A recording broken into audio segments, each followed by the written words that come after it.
Hello Pisces, Sun, Moon, Rising, and Venus signs. Kamusta kayo? Sana po'y nasa mabuti kayong kalagayan. Welcome back po sa Star Tarot. Kung bago kayo dito, welcome din kayo. Thank you for your support. I truly appreciate it. God bless you all. Pisces, phone na mensahe po ninyo ay Two of Swords. Ayan. So, you are torn between choices. Okay?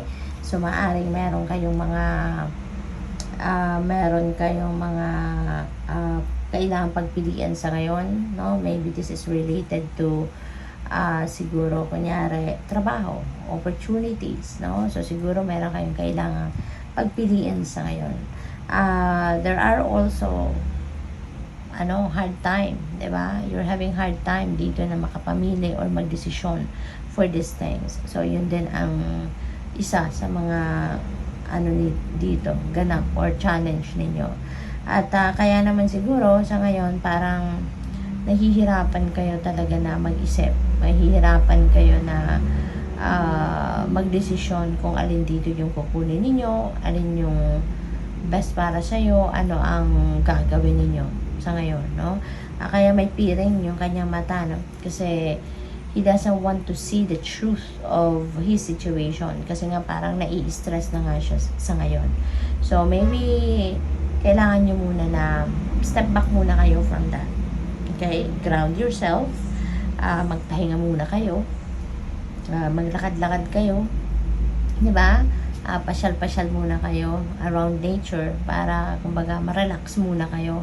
No? At wag nyo muna isipin yan for quite some time, and then when you are already relaxed, you already gathered your thoughts, no? Kumbaga parang na-organize nyo na yung isip ninyo, then that's the time na gawin ninyo kung ano yung dapat ninyong gawin.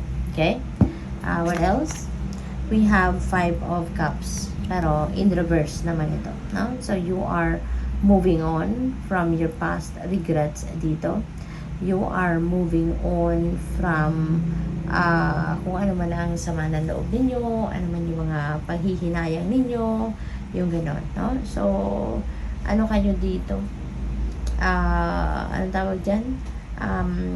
Makakaalis na kayo, no? From this situation, no?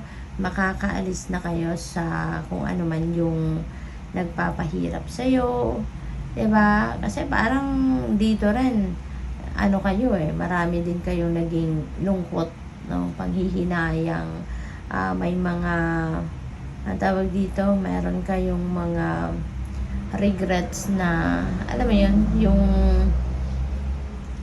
dahil kulang ang ginawa ninyo, siguro kulang yung effort na ginawa ninyo, something like that, no? Yung mga ganon. Kaya, sa ngayon, you'd be able to move on. You'd be able to move forward na with your life.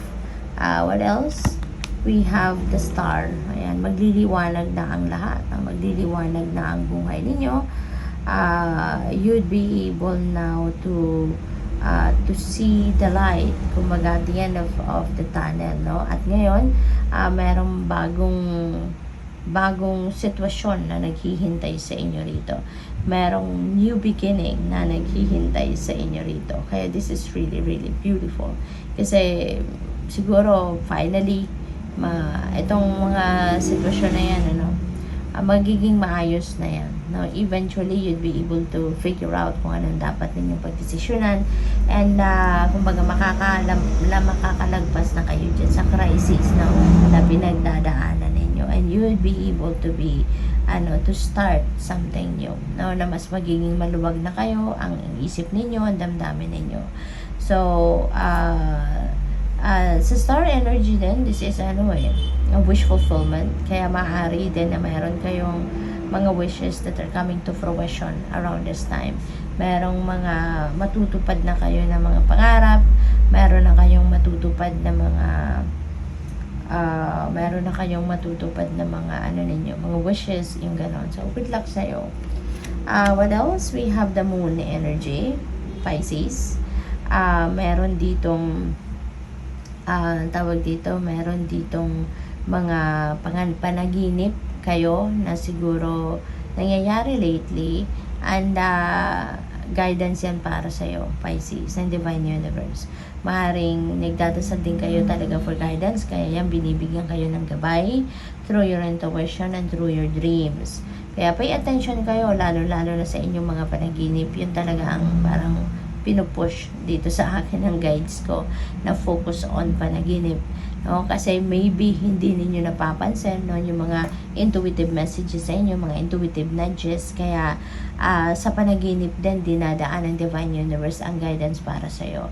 So pay attention kayo doon sa inyong sa elemento, no, na mga nakikita ninyo sa inyong panaginip, because maaaring meron kayo ritong mga importanteng gabay na makukuha ninyo from this elements. So, tingnan ninyo, isulat ninyo, no, on paper kung anong naalala ninyo na elemento ng inyong panaginip. Write them down on paper.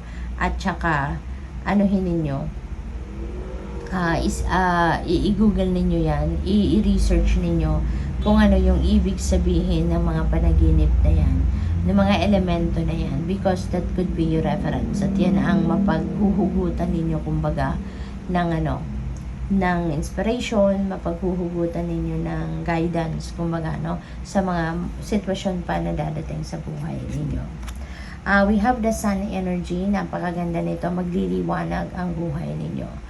Okay? Magliliwanag ang lahat. So, this is really, really beautiful kasi magkakaroon kayo dito ng kalinawan sa inyong isipan. Things are going well with you. There will be successes, no? Success sa pagharap ninyo sa hamon ng buhay, success sa mga bagay na ginagawa ninyo, katulad na lamang ng pangkaperahang aspeto, trabaho, negosyo, yung mga ganon, personal affairs, no? Maybe you are also going to be successful on those areas. So, good luck sa iyo dyan. So, tignan natin kung ano pa ang ganap rito for Pisces. So, we have wish. Ayan. Make a wish with a dandelion in the wind. Ayan. So, yung wish na to, no? Maybe this is coming to fruition at this time. Kasi, hindi lang siguro isang wish ninyo ang magka-come to fruition sa ngayon, since we also have the star energy. So, there could be a lot of wishes coming your way. No? I mean, coming your way na yung mangyayari na, mag-unfold na sa buhay ninyo. Or, this could be also an invitation para sa inyo na ngayon, ito yung perfect timing para mag-wish kayo. Kaya be careful of what you wish for. Kasi maaaring ibibigay agad sa'yo. Kasi nga yung star energy is a wish fulfillment energy. Kaya maaaring kung ano man yung i-wish ninyo sa ngayon, yan ay ibibigay agad sa'yo. No? Kaya be careful with what you wish for. We have retreat. Spoil yourself in the morning mist. Breathe in nature's sweet scents. Okay? So, maybe this is at the time na kailangan mo din na mag-retreat, magmuni-muni, magdilay-nilay. Okay? So, kailangan mo sa ngayon na pagtuunan din ng pansin ngayon yung self-care, yung mental health ninyo, no? Kaya kailangan na siguro para mas makapag-isip kayo ng mabuti, mas maging malinaw ang takbo ng isip ninyo, no? Embark on a retreat. Okay? Mag-reflection kayo. We have transform, emerge with beauty and grace from your cocoon. So this is really beautiful because this is personal transformation. Okay? So this is a transformation na kailangan ninyong gawin para sa sarili ninyo. Improvement ng inyong sarili, 'di ba? Pag-aayos ng inyong sarili. So, maaaring yun ang isa din sa mga pagpo-focusan ninyo sa ngayon. So, good luck sa iyo. Thank you for watching. Love and light. Namaste.